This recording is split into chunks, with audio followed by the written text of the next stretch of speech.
अस्सलाम वालेकुम students, welcome back to अपना टीचर। उम्मीद करते हैं कि आप सब लोग खैर खैरियत से होंगे। हम अपने स्टडीज़ को आगे कंटिन्यू कर रहे हैं, चैप्टर नंबर 4 की तरफ मूव कर रहे हैं, जिसका नाम है एवरेजेस। इस चैप्टर को दूसरे नाम से भी जाना जाता है, जिसको हम कहते हैं मेजर्स ऑफ सेंट्रल टेंडेंसी।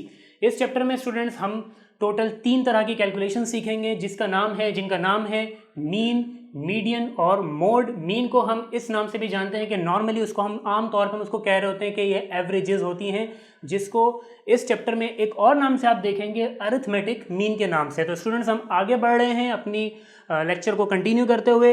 मैं आपसे कुछ चीज़ें शेयर करूंगा जिसके अंदर हम देखेंगे कि किस तरीके से कैलकुलेशंस होती है या किस तरीके से क्वेश्चन आपके पास एग्जाम में आता है और किस तरीके से आप उसको अटेम्प्ट करेंगे। तो मैं एक एग्जाम्पल क्रिएट कर रहा हूँ। लेट्स से मैं कहता हूँ एक मेरे पास नंबर, अभी इससे बिल्कुल सिंपल रखते हैं। जस्ट मेरा मकसद है कि पहले मैं कैलकुलेशन सिखा दूं, फिर मैं उसके मोटिव की तरफ लेके जाऊं, फिर मकसद बताऊं कि क्यों कर रहे हैं। 6, 7, 10, 11 और 8। अभी मैंने सिर्फ कुछ नंबर्स लिखे हैं। मैंने 5 नंबर्स लिखे हैं यहाँ पर, जिसमें नंबर 1 में लिखा है 6, फिर लिखा है 7, फिर लिखा है 10, फिर लिखा है 11 एंड देन मैंने लिखा है 8। यहाँ पे क्वेश्चन आपसे रिक्वायर कर रहा है कि कैलकुलेट करें एवरेज। अच्छा स्टूडेंट्स, एवरेज का मतलब दूसरे अल्फाज में मैं पहले भी बता चुका हूँ, दोबारा बताया तो इसको हम आमतौर पे मीन भी कहते हैं और इसको अरिथमेटिक मीन भी कहा जाता है। अच्छा स्टूडेंट्स, अब इसकी एक कैलकुलेशन है, वो सीखते हैं कि इसका क्या फॉर्मूला है, किस तरीके से ये कैलकुलेट होता है। तो इसका फॉर्मूला है, पहले मैं इसका फॉर्मूला लफ्जों में लिखवाऊंगा, फिर मैं इसको सिंबॉलिक फॉर्म में भी आपको लिखवाऊंगा, जिसका फॉर्मूला है sum of all observations whole divided by number of observations. जी स्टूडेंट्स, हमने सीखा कि सम ऑफ ऑल ऑब्जर्वेशंस को जब हम डिवाइड कर देते हैं नंबर ऑफ ऑब्जर्वेशंस से, तो हमारे पास क्या आ जाता है, अरिथमेटिक मीन। अब व्हाट इज ऑब्जर्वेशन, इसको जरा समझते हैं। ऑब्जर्वेशन का मतलब है कि जो आपके पास डेटा है, जो डेटा गिवन है, दिस इज योर ऑब्जर्वेशन। ठीक है, जो मेरे पास डेटा है वो मेरे लिए क्या है स्टूडेंट्स, वो मेरे लिए है ऑब्जर्वेशन। और उन ऑब्जर्वेशंस का मैं क्या करूंगा, सम करूंगा। सबसे पहले याद रखिएगा, मैंने ये नहीं कहा कि ऐड करेंगे, मैंने कहा सम करेंगे, क्योंकि अगर इनमें से अगर कोई वैल्यू नेगेटिव होती तो वो फिर माइनस हो जाती है ना। तो मैं क्या कह रहा हूं कि इसको हम क्या करेंगे, सम करेंगे, इन तमाम वैल्यूज को सम करेंगे और फिर डिवाइड किससे करेंगे कि नंबर ऑफ ऑब्जर्वेशंस, यानी कि मेरे पास जितनी वैल्यूज हैं, इसको मैं यूं भी कह सकता हूं नंबर ऑफ वैल्यूज, जितनी मेरे पास वैल्यूज हैं उससे डिवाइड कर दूंगा तो मेरे पास क्या आ जाएगा स्टूडेंट्स, अरिथमेटिक मीन। अब इसी चीज को कैलकुलेट करते हैं, देन मैं इसका मोटिव और इसका मकसद समझाऊंगा कि हम ये क्यों करते हैं, एवरेजेस हम क्यों निकालते हैं। अच्छा, अब मैं नीचे नाम लिख रहा हूं मीन।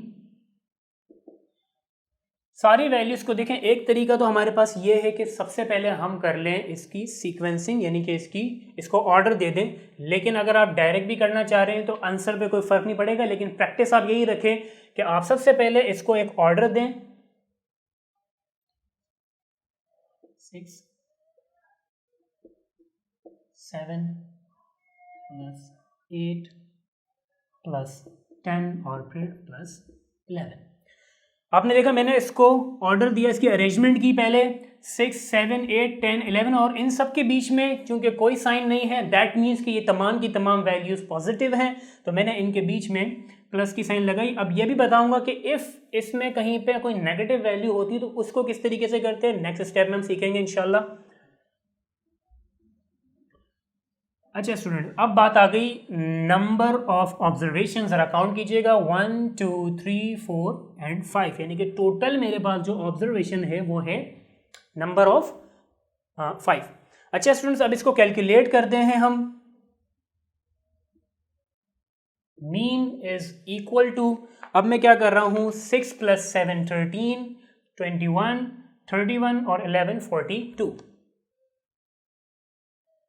ये मैंने कह दिया कि टोटल जो मेरा सम ऑफ ऑल ऑब्जर्वेशन आ रहा है वो आ रहा है 42, और इसको मैं डिवाइड कर दूंगा 5 से, तो इसका फाइनल आंसर बनेगा मीन इज इक्वल टू 8.4। ठीक है स्टूडेंट, तो ये पूरी कैलकुलेशन थी जिसके अंदर हमने ये सीखा कि कैसे सम ऑफ ऑल ऑब्जर्वेशन का मतलब था कि हमने पहले तमाम वैल्यूज़ को सम किया and then number of observation का मतलब है कि टोटल जितनी वैल्यूज़ हमारे पास गिवन है उसको हमने प्लेस कर दिया और सिंपल हमने कैलकुलेट किया इस वे में। अच्छा, अब बात कर लेते हैं कि एवरेज ये क्यों होती है, क्यों निकाली जाती है। तो स्टूडेंट्स, हम बात करते हैं इसकी प्योर डेफिनेशन के ऊपर कि what is the definition of average. तो एवरेज का मतलब है कि एक सिंगल रिप्रेजेंटेटिव वैल्यू। अब देखिए मेरे पास कितनी सारी वैल्यूज़ हैं, मेरे पास 5 वैल्यूज़ हैं, 6 भी है, 7 भी है, 10 भी है, 11 भी है, 8 भी है। लेकिन अगर मैं कहूं कि इसका कलेक्टिवली एक सिंगल मुझे नंबर में उसको रिप्रेजेंट करना हो, वो नंबर जो हो वो सेंट्रल हो, सेंटर्ड हो, तो उसको हम क्या कहते हैं स्टूडेंट? उसको हम कहते हैं एवरेज। उसकी डेफिनेशन में ज़रा यहाँ पे आपको साथ ही साथ यहीं पे छोटी सी डेफिनेशन है, मैं इसको मेंशन कर देता हूँ। A single